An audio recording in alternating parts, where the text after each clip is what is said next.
Hello दोस्तों, welcome back to NR chemistry YouTube channel. जैसे कि आप जानते हैं कि मैंने चैप्टर नंबर 3 इलेक्ट्रोकेमिस्ट्री स्टार्ट की हुई है और ये है आपका इलेक्ट्रोकेमिस्ट्री का लास्ट वीडियो। और यहाँ पर आपको दो टॉपिक्स जो कि है, एक तो कोरेजन कोरेजन इस टॉपिक का नाम है आपका कोरेजन, और इसके बाद आपका फैराडेस इलेक्ट्रोलिसिस लॉ। ये दो टॉपिक आपके बचे हुए थे, तो इन दो टॉपिक्स पर रहेगा आज का वीडियो। तो सबसे पहली बात तो जो कोरेजन हिंदी में कहते हैं इसे संचारण, क्या कहते हैं हम? संचारण। ये होता क्या है? संचारण होता क्या है? तो संचारण यहाँ शब्द में ही आपको एक शब्द सुनाई दे रहा होगा, क्षरण। क्षरण, तो ये क्षरण मतलब किसी भी धातु का क्षरण होना, किसी भी धातु की परत के ऊपर अन्य परत या फिर अन्य पदार्थों का एक प्रकार से आ जाने की वजह से उसके कुछ प्राकृतिक गुणों में कमी आ जाना, जिसकी वजह से वो उतनी क्वालिटी या फिर आपकी उतनी एनर्जी प्रोवाइड न कर सके जितने की वो शुरुआत में प्रोवाइड कर रहा था। तो इस प्रोसेस को ही संचारण कहते हैं।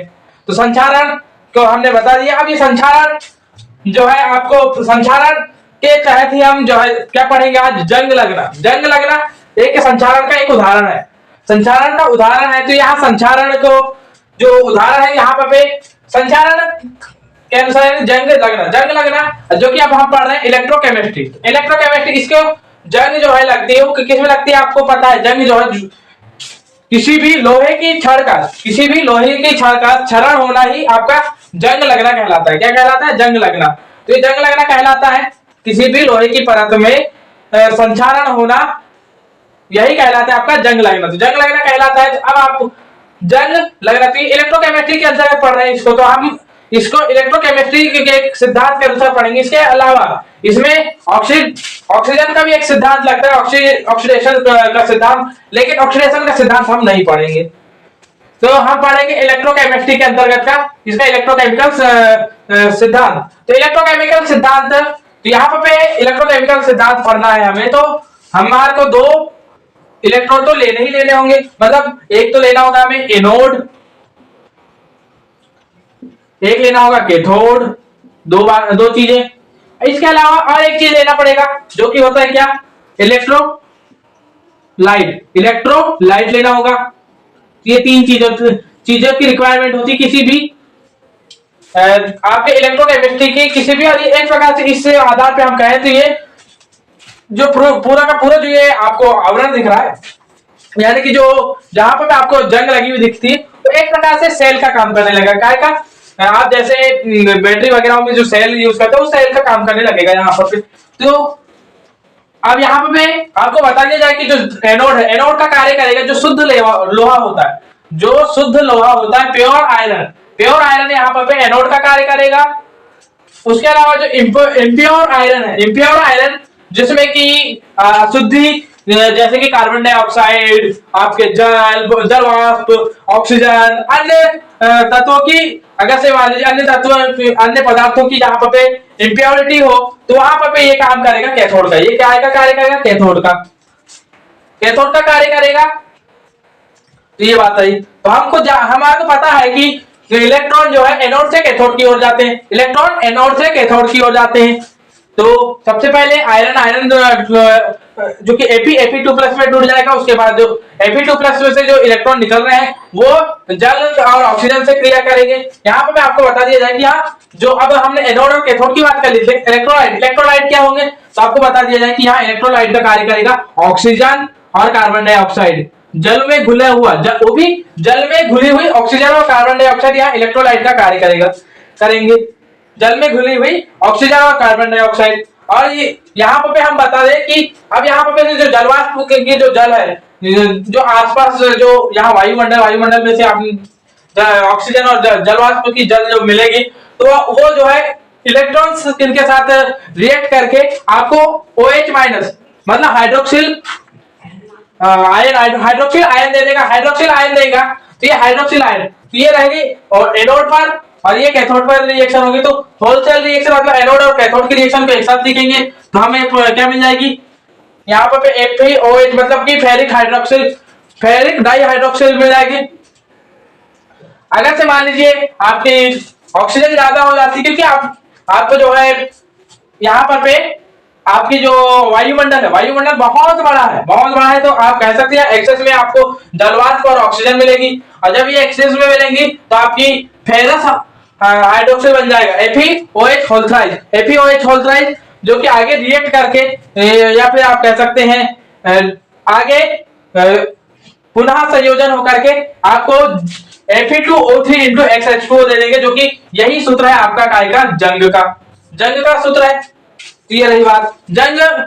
अब यहाँ पर बता दिया जाए आपको कि संचारण को प्रभावित करने वाले, ये तो खैर ये क्वेश्चन था आपका, संचारण और जंग, लोहे में जंग किस प्रकार लगता है, ये क्वेश्चन आता है। लेकिन इसके अलावा भी अब आप जितना बोला मैंने उसे आप जो है धीरे धीरे अपने कॉपी में नोट करेंगे, अपने आपको मैं अपने टेलीग्राम ग्रुप में प्रोवाइड कर दूंगा इसका आंसर, तो वहां से लिख सकते हैं आप।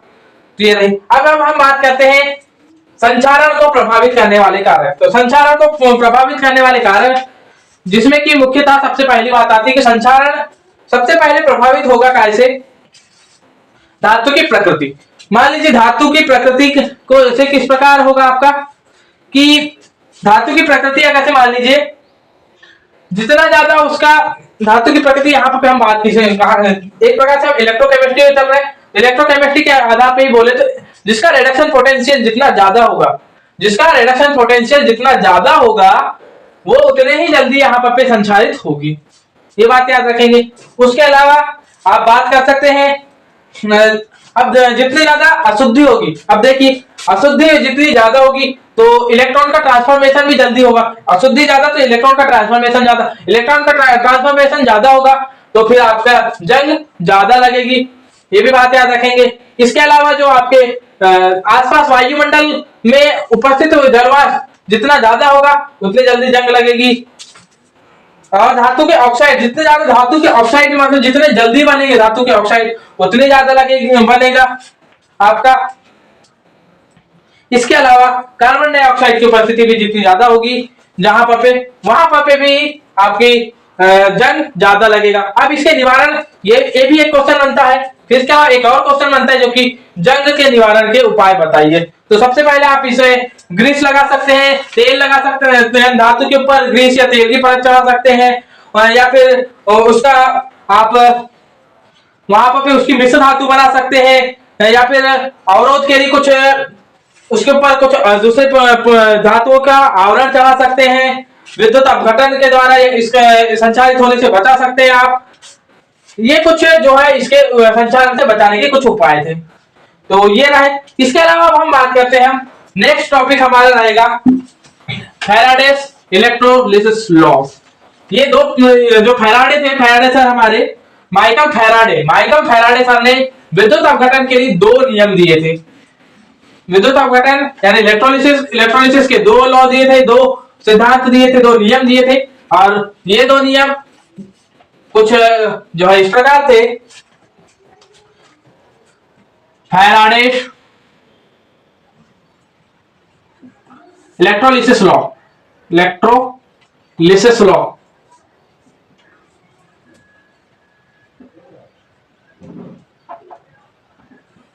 तो ये क्या है तो आपको बता दिया जाए, और इसमें भी इन्होंने कितने लॉ दिए थे, दो, जिसमें भी हम बात करते हैं सबसे पहले फर्स्ट लॉ की। आपको बता दिया जाए और थोड़ी सी जानकारी यहीं से थोड़ा सा बता दूं कि फर्स्ट लॉ से ही जनरेट होता है सेकेंड लॉ, तो इसलिए आप फर्स्ट लॉ को ज्यादा अच्छे से समझें।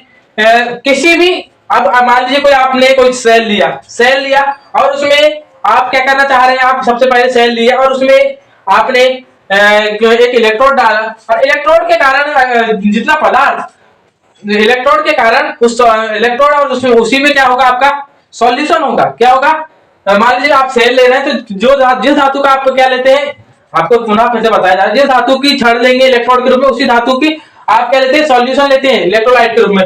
तो जब इलेक्ट्रोलाइट में से आप क्या कहते हैं, इलेक्ट्रोड में जितना ज्यादा अमाउंट में आपका क्या कहना चाहिए, जितनी धातु इलेक्ट्रोड में जमा होगी, जितनी ज्यादा धातु जमा होगी उतना ही ज्यादा आवेश वहां से उत्पन्न होगा, आवेश उतना ही ज्यादा उत्पन्न होगा।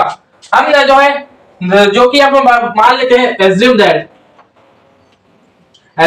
दैट कि जो जमा हुआ मतलब कि स्टेबल एज्यूम देखना हिंदी में, क्योंकि मुझे इंग्लिश में थोड़ी दिक्कत होगी। माना कि जमा हुआ, मतलब इलेक्ट्रोड पर जमे, इलेक्ट्रोड पर जमे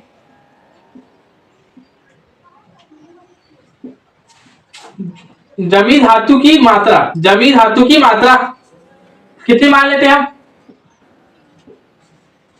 हम इसे कहीं ना कहीं आप जो है इसका किसी भी तरीके से आप इसे एक प्रकार से उसके द्रव्यमान से रिलेट करेंगे, द्रव्यमान से रिलेट करेंगे तो इसे हम मान लेते हैं एम।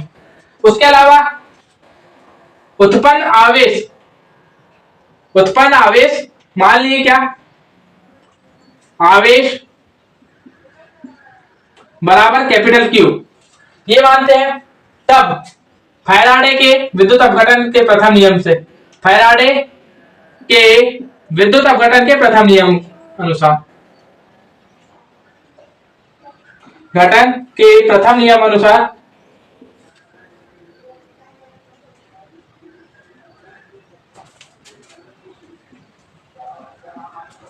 क्या हो जाएगा, M is directly proportional to Q, M is directly proportional to Q, ये हो जाता है। अब हम बात कर रहे हैं तो M जो है यहां पे, इसका मतलब कहीं ना कहीं बात यही आई कि अगर से मान लीजिए कि मात्रा कैसे आपकी बढ़ती है, क्या बात कर रहे हैं, मान लीजिए अगर से जमा हुई आपकी धातु की मात्रा, इलेक्ट्रोड पर जमी हुई धातु की मात्रा बढ़ती है तो वहां पर उत्पन्न आवेश की मात्रा भी बढ़ जाएगी, उत्पन्न आवेश की मात्रा भी बढ़ जाएगी। और अगर से धातु की मात्रा घटती है तो आवेश की मात्रा भी घटेगी। लेकिन हम जानते हैं, क्या जानते हैं, क्या जानते हैं हम जानते हैं कि, क्या जानते हैं, Q बराबर, सॉरी यहां एक चीज हम भूल गए, हम कि यहां पर आपने प्रोपोर्शनलिटी का साइन है, तो प्रोपोर्शनलिटी का साइन हटाएंगे तो एक कांस्टेंट लगाना पड़ेगा आपको, एक कांस्टेंट लगाना पड़ेगा जिसे आप Z से डिनोट करेंगे। और Z यहां पर आपका एक आपका विद्युत, जहां Z विद्युत अपघटन नियतांक है, नियतांक है ये नियतांक। तो अब यहां पर जब आपने इसको विद्युत अपघटन नियतांक बताया है तो आपको बता दिया जाए, आप खुद जानते हैं कि Q बराबर कितना होता है, हम जानते हैं कि, क्या जानते हैं कि M बराबर Z बराबर, सॉरी Z कह रहा हूं, Q आवेश की मात्रा IT, आप जो है इसे बहुत अच्छे तरीके से जानते हैं, Q बराबर IT, तो Q बराबर IT, तो इसे मान लीजिए इक्वेशन नंबर 1, तो समीकरण 1 से। साथ ही इसके अलावा और एक चीज जानते हैं हम, क्या जानते हैं, याद रखेंगे Z बराबर E/F, ये भी होता है, याद रखेंगे, इसे भी याद रखेंगे। और ये दोनों आपको बता दिया जाए कि M बराबर ZQ, Q बराबर IT, Z बराबर E/F, और एक और आगे चलकर क्या आएगा, तो ये चार आपके बड़े एग्जामों में, जैसे कि IIT JEE, इसके अलावा नीट, उसके अलावा आपके CUET, जेम, नेट, गेट, ये जितने एग्जाम जो मैं लिख रहा हूं यहां, तो यहां पर जो है ये चार जो समीकरण है या फिर जो चार फार्मूले हैं, ये काफी ज्यादा इंपॉर्टेंट हो जाते हैं आपके केमिस्ट्री, आपके फिजिक्स में भी, आपके विद्युत यानी विद्युत वाला चैप्टर है, लेकिन जो है केमिस्ट्री में ये चार फार्मूले बहुत ही ज्यादा यूजफुल है। और फैराडे के नियम तो बहुत ही ज्यादा यूजफुल हो जाता है। यहाँ Z बराबर E/F, यहां से समीकरण 1 से निकाल लेंगे, क्या समीकरण 1 से क्या हो जाएगा आपके लिए, M बराबर आप कह सकते हैं E/F IT, ये कह सकते हैं पहली चीज तो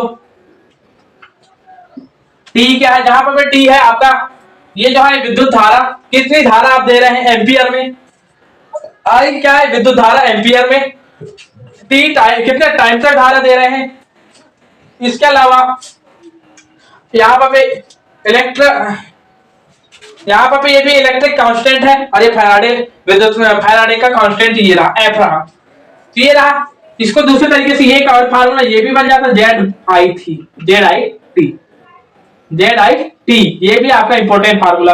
तो कितने फार्मूले पूरे पूरे जितने भी मैंने डब्बों में पैक किया वो आप अपने दिमाग में भी पैक कर लेंगे। ये सारे फार्मूले आपके लिए इंपॉर्टेंट हैं, और इंपॉर्टेंट नहीं वेरी वेरी इंपॉर्टेंट है, और इससे भी आप डायरेक्टली याद रख सकते हैं। तो टोटल मैंने यहाँ पर कितने 1 2 3 4 5 6, ये 6 तो यहीं पर हो गए। अब हम बात करते हैं यहीं पर से सेकंड लॉ की। किसकी बात कर लेते हैं, सेकंड लॉ की। तो सेकंड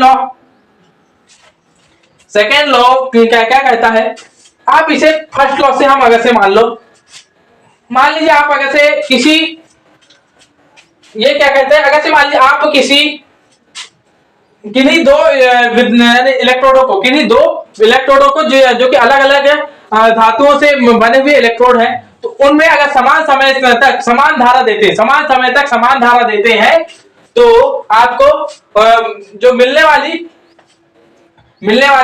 विद्युत जो ई मतलब इक्विवेलेंट इलेक्ट्रिक इक्विवेलेंट का मान बराबर होगा, इलेक्ट्रिक इक्विवेलेंट का मान बराबर होगा या फिर समानुपाती होगा, ये कह सकते हैं। कहने का मतलब मान लीजिए आपने मान लीजिए आपने क्या किया, कुछ नहीं, आप मिटा ही देते हैं हम थोड़ा सा, आपने स्क्रीनशॉट ले ही लिया होगा, नहीं लिया होगा थोड़ा पीछे करके ले सकते हैं। अब मान लीजिए आपने क्या किया कि इस तरीके से आपने क्या किया, 2 इलेक्ट्रोड ले लिए, एक में ले ली कॉपर और एक में ले ली, इसमें ले ली मान ली कॉपर ले ली, आपने क्या ले ली कॉपर, और यहां पर आपने ले ली कॉपर सल्फेट का सॉल्यूशन लीजिए। आपने इधर क्या ले लिया, जिंक लिया,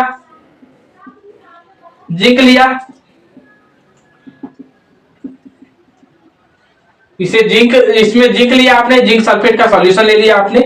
चलिए इतना तो काम करके रख लिया आपने। इनको फिर आपने सीरीज कॉम्बिनेशन में जोड़ दिया, आपने क्या में जोड़ दिया, सीरीज कॉम्बिनेशन में जोड़ दिया। ये लीजिए आपने सीरीज कॉम्बिनेशन में इसे जोड़ दिया, लीजिए इतना काम कर लिए। अब इतना काम करने के बाद आप क्या करेंगे कि सीरीज कॉम्बिनेशन में जोड़ने के बाद मान लीजिए समान समय तक, मान लीजिए इसमें आपने I1 टाइम तक दिया और इसमें I2 टाइम, लेकिन आप क्या कह रहे हैं कि I1 और T1 टाइम तक दिया, T1 टाइम तक दिया, T2 टाइम तक, इसमें T2 टाइम तक दिया। समय T1 बराबर T2 बराबर T।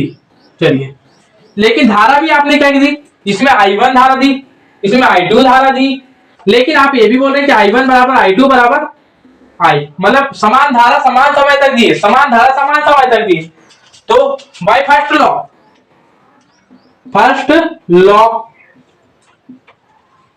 क्या हो जाएगा, M zinc is equal to E by F I1 T1, ये हो जाएगा E1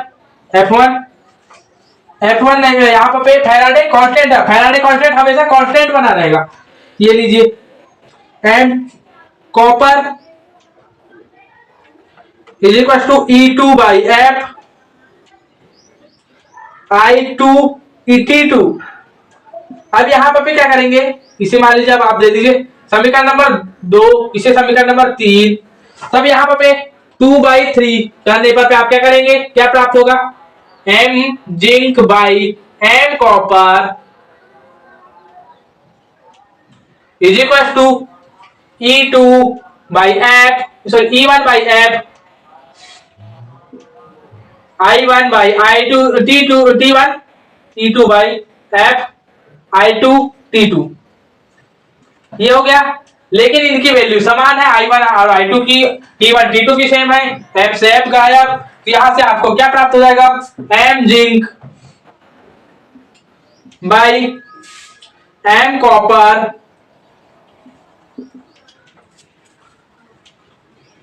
E1/E2 ये प्राप्त हुआ।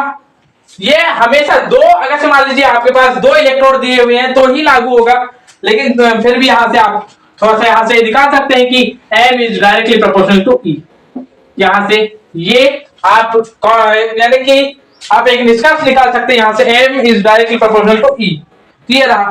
तो ये रही जो है फर्स्ट एंड सेकंड लॉ। अब हम बात कर लेते हैं, अब यहां पे छोटे छोटे कुछ न्यूमेरिकल हैं, बहुत ही छोटे छोटे न्यूमेरिकल हैं, आप जो है अपनी बुकों में देख सकते हैं और उन्हें इन दोनों ही नियमों पर आधारित न्यूमेरिकल है, उन्हें आप हल कर सकते हैं। तो दोस्तों इसी के साथ आपका चैप्टर समाप्त होता है। तो इस वीडियो को देखने के लिए धन्यवाद। जय हिंद, जय श्री राम।